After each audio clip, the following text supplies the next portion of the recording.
Support for Arkansas Week provided by the Arkansas Democrat Gazette, the Arkansas Times, and Little Rock Public Radio. And welcome to Arkansas Week. I'm Dawn Scott. Thanks for being here. A new documentary tells the story of Arkansas placing statues of civil rights leader Daisy Bates and singer Johnny Cash in the U.S. Capitol. I'll talk with the filmmaker about that in just a bit. But we begin the program this week talking about paycheck. Not the kind of paycheck that we receive from maybe the work that we do, but something very unique. It's aimed at providing support for Arkansas children who've been traumatized by crime. The University of Arkansas's Criminal Justice Institute created this initiative called Protecting Arkansas Youth Check, or Paycheck. Creators are hoping that partnerships between law enforcement and schools will be the key to helping these kids. And joining me now is the Institute Director, Dr. Cheryl May, for a deeper conversation on how this program works. And thanks so much for being here. I have so many questions. Thank you for having me. This is a very important program, and I greatly appreciate the interest and ability to talk about it. Yeah, we appreciate your time here. And let's just get started by what Paycheck is. I've read a bit about it, and I'm very fascinated. Sure. If I may, I'm going to put it in a little bit more of a broader context. Sure. And kind of give you a little bit of history about how we got to the Paycheck program, because I think that's really important. Several years ago, we started a program that focuses on the relationship between law enforcement and children and family services. And that program is called Drug Endangered Children, Maltreatment and Drug Endangered Children. Kids are at risk of physical abuse, sexual abuse, and mostly neglect because they live in homes where there are illicit drug activities. We've had issues in our state with meth, variety of other drugs, opioids, and most people don't understand that more kids in this country die from neglect than they do from physical abuse every year. And so what we wanted to do was identify who these children are and then be able to provide some services so that it's like what we call an early intervention program. So we've set up a program in 7 counties around the state, and it's focused on the communication between law enforcement and children and family services. A really critical case in all of this would be like the Gabriel Fernandez case. It was a kid in California about a decade or so ago who had been seen by law enforcement, who had been seen repeatedly by children and family services, but yet he was being abused. And nobody was able to make the connection. But the school saw signs. Because who's our primary mandated reporters that turn in a lot of these to the hotline?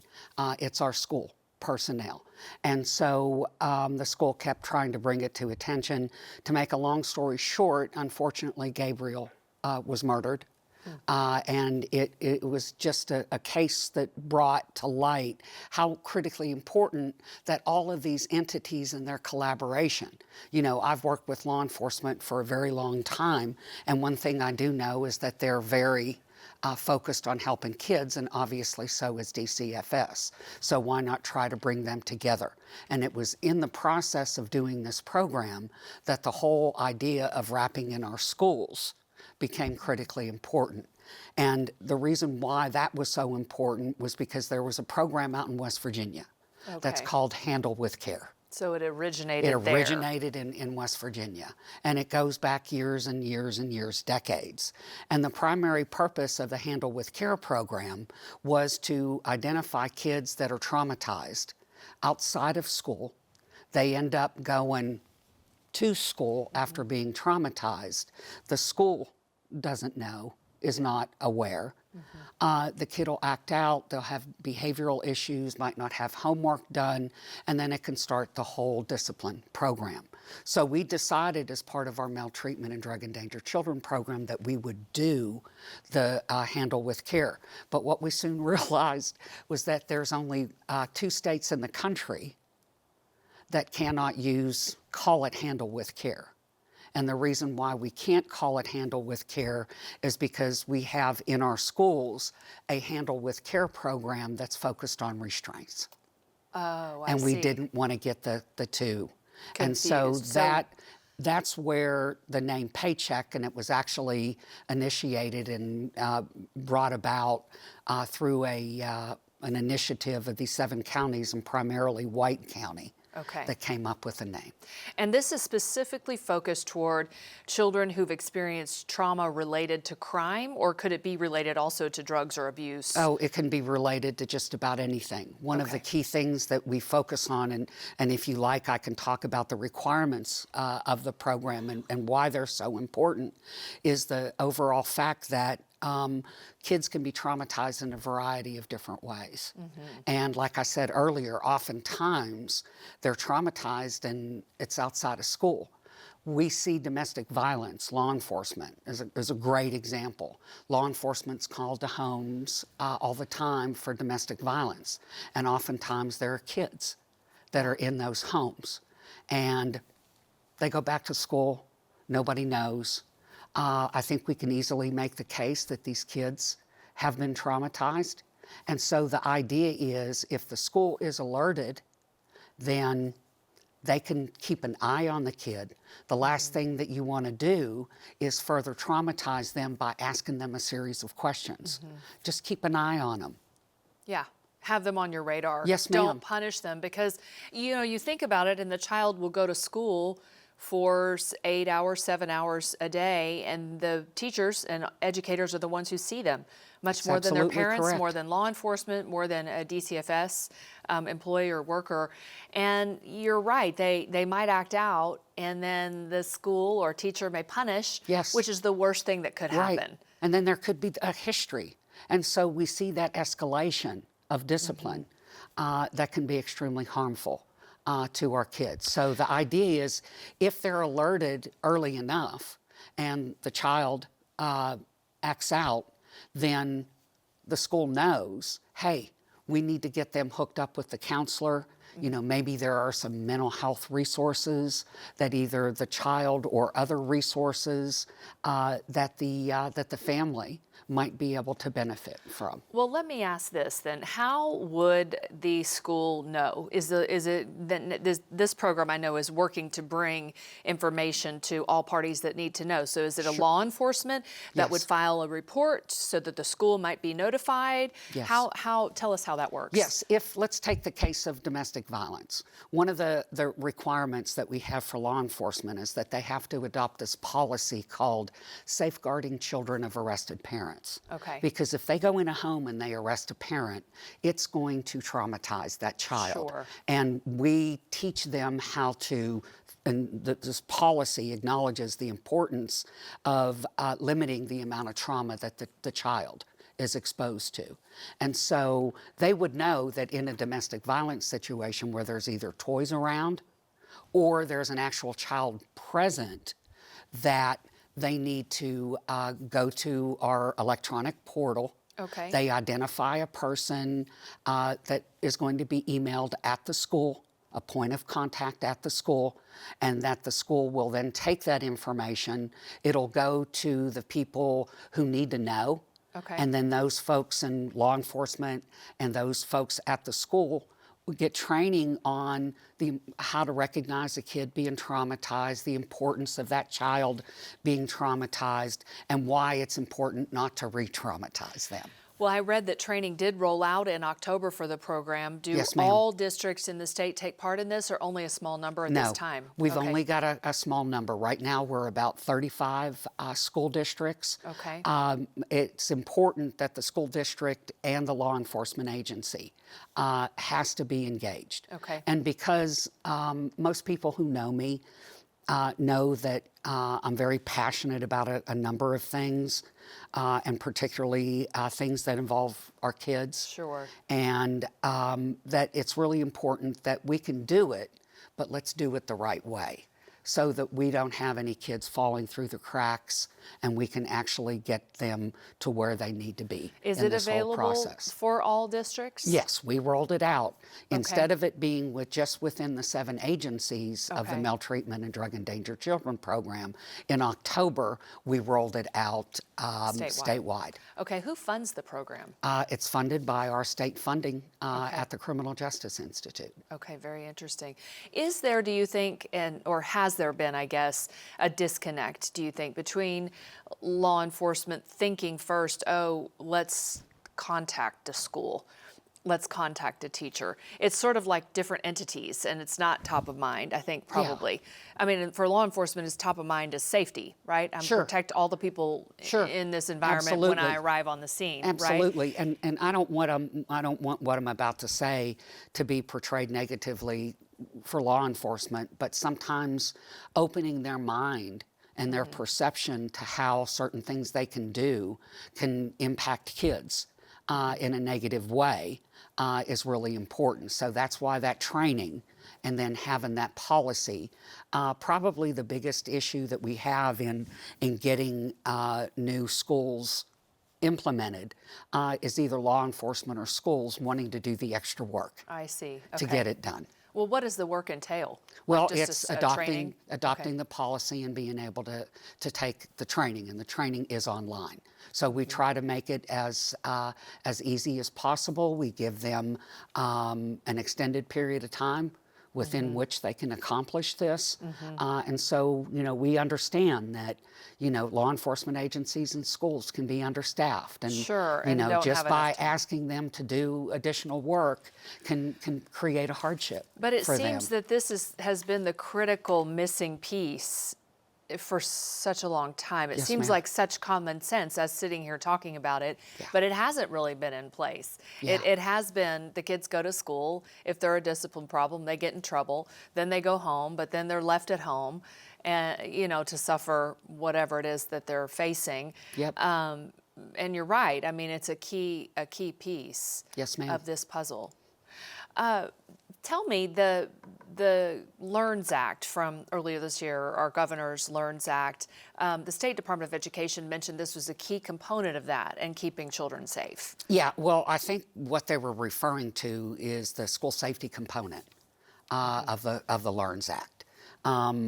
I had the enormous honor of chairing Governor Hutchinson's school safety commissions in 2018, and then 2022 when Uvalde happened was the last one. And the LEARNS Act took some of the legislation that we had crafted because of needs that we saw. But there's a connection in trying to prevent school shooters here as well, and I think that it's important that we talk about it. The gurus on school safety and on shooters are the U.S. Secret Service, and they did a couple of studies that looked at the shooters, and what they found were that there were some common elements in all of those shooters. They had been grieved in some way. They had been bullied in person. They had either mental health or substance abuse issues themselves. But the one key thing that I honed in on and connected these two initiatives together was the idea that they were negative factors at home. And some of those negative factors were, of course, substance abuse in the home, domestic violence, parental incarceration. Exactly right. And so I see this as a way for us to reduce the number of kids that could possibly experience some of those triggers for school violence. School violence. Dr. Cheryl May, we are out of time, but we thank you so much for being here to discuss the Paycheck program, something I'm sure we'll be hearing much more about in the coming weeks and months. Thank you so much. Thanks so much again for having me. Much more of Arkansas Week coming up after a quick break.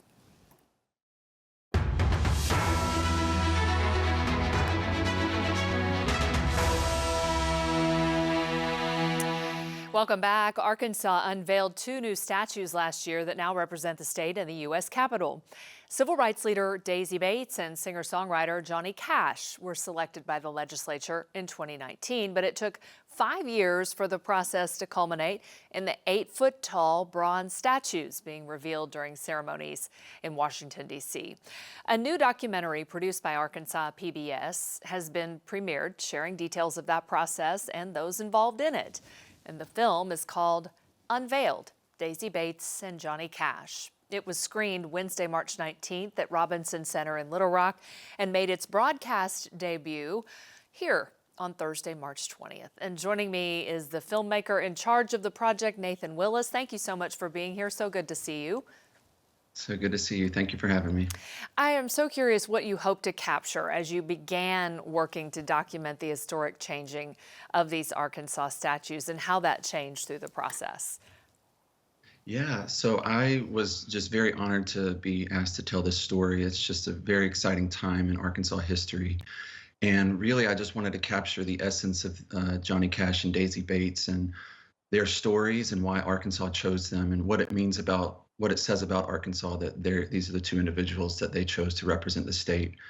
And then also just as a creative effort, I just was very interested in Kevin Cressy and Benjamin Victor, who were the 2 sculptors that did the statues, and I was interested in their creative decision making, their approach, and yeah, so I kind of wanted to combine those 2 elements, the creative and the history, and try to tell these stories of Daisy Bates and Johnny Cash in a new way, because there's plenty of documentaries about the both of them, but I wanted to try to figure out a creative way, new way to tell those stories. Very interesting. You began filming in 2022. This has been a years-long process, but that was not long after the state committee selected Benjamin Victor, as you mentioned, to make Bates, and Kevin Cressy to make Cash. And after shooting hours of footage as they meticulously worked on their clay models, what struck you most about the 2 sculptors in all of this? Oh, I just like I don't think Arkansas could have picked 2 better individuals to represent them in Statuary Hall. I don't think they could have picked 2 better sculptors. I think Benjamin Victor is one of the most accomplished sculptors alive, and he's the only living artist, I believe, with 4 statues in Statuary Hall. And Kevin Cressy, just his being from Arkansas and having already sculpted Johnny Cash for a previous personal project, it all just made sense. And honestly, it was, as a fellow artist and storyteller, I was just trying to follow their example and try to do the best job I could to tell this story. But I think they captured the essence of Johnny Cash and Daisy Bates in their pieces, and it just shows whenever you see the finished pieces. And they're worth seeing. I actually saw this summer. I saw them. It's really incredible. And you think of both of these people, Daisy Bates and Johnny Cash, they're both such different people, although they share the theme of activism, social activism, and they spoke very openly about what they believed. And so I'm wondering if that's what you used to weave their stories together, or was it something different? Yeah, that was certainly an element of it. I think it was a challenge to tell their stories, because I didn't want to take anything from either one of them, and I didn't want to look for connections that were there that I was forcing. So it was a creative challenge to do that. And Daisy Bates is an amazing civil rights leader, and she did some amazing things, but she's actually not that well known outside of Arkansas. And even in Arkansas, I tell folks that this is who's going to represent them, and they're like, who? Oh, she was one of the Little Rock Nine. So I wanted to make sure we gave her the platform and told her story, and that we told Johnny Cash's story and told her in a way that told his connection to Arkansas. So really kind of the light bulb moment for me was trying to figure out, okay, I can't make a film about just Johnny Cash or Daisy Bates, and how do I combine these 2 individuals that have a lot of similarities but differences? So for me, I just decided to look at it as a film about Arkansas. It's about them, but it's ultimately a story about Arkansas. And I think the similarities that they had is something that I think runs through the whole entire state and the people who live there and have lived there. Of course, you're a storyteller, but you also have mentioned that you believe Daisy Bates and Johnny Cash also were storytellers in many respects. How so? Yeah, so Johnny Cash, he told stories through his songs. He told stories about the prisoners and the farmers and the folks who had been forgotten by the culture. And Daisy Bates was a newspaper writer, and she ran a newspaper, and she told stories through the Arkansas State Press. And I think both of them used their platform to tell the stories of people that had been forgotten, and people who were often overlooked. And so I just think that's beautiful. And to have them be storytellers, and to Kevin and Ben tell their stories, I just think that's ultimately what it is. That I think one of the things I was trying to address with the film, because I think stories are a way for us to communicate things that we can't always communicate in other ways. And I think it just really shows, I think this film and their lives and these pieces of art show the power of that storytelling. It's interesting. I don't think the general public maybe knows everything that goes through this over several years. The legislative approval, the selection of the sculptors, creating the statues, of course, and then getting the federal approval, and then, of course, placing them where they're supposed to be. There had to have been surprises through this process for you. Yeah. No, when we first started, I started filming April 2022, and I think everyone was optimistic that they would be dedicated in DC by December 2022.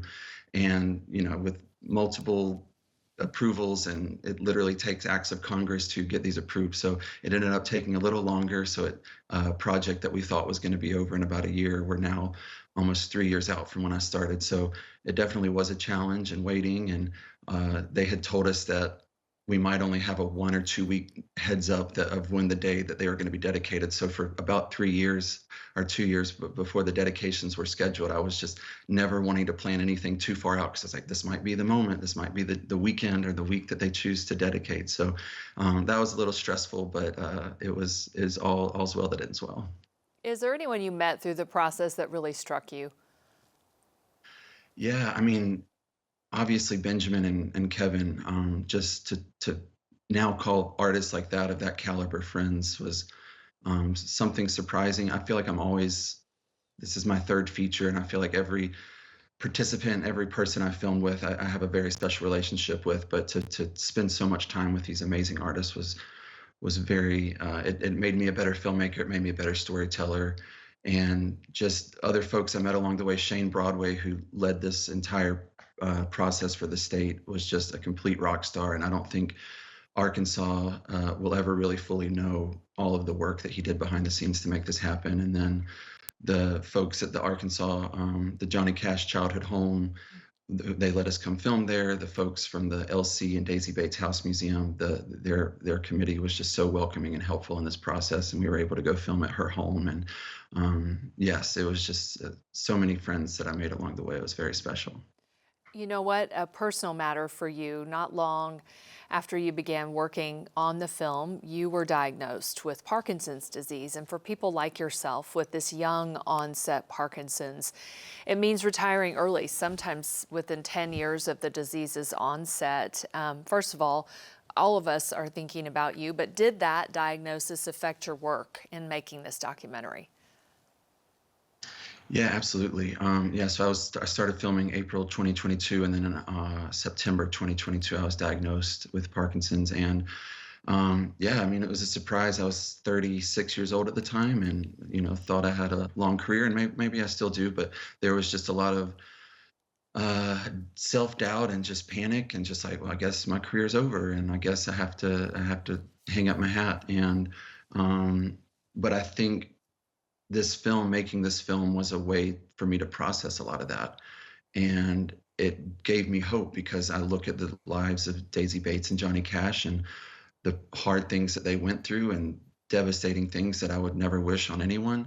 And to see that they overcame that and persevered, and they didn't make it their story, and they didn't let that define them. And for me, that's the approach I took. And because of that, and because of their stories and making this film, I'm much more hopeful and determined to make films as long as I can. And even when my physical body is maybe not cooperating, maybe I'll figure out other ways to continue telling stories, because I think that's what I was made to do.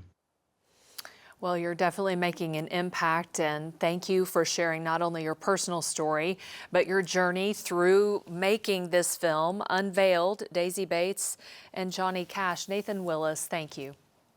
Thank you so much for having me. For those who missed the documentary, Unveiled, Daisy Bates and Johnny Cash, it will eventually air again and is also available to be viewed on the PBS app. That's it for this week's edition of Arkansas Week. I'm Dawn Scott. We'll see you next time.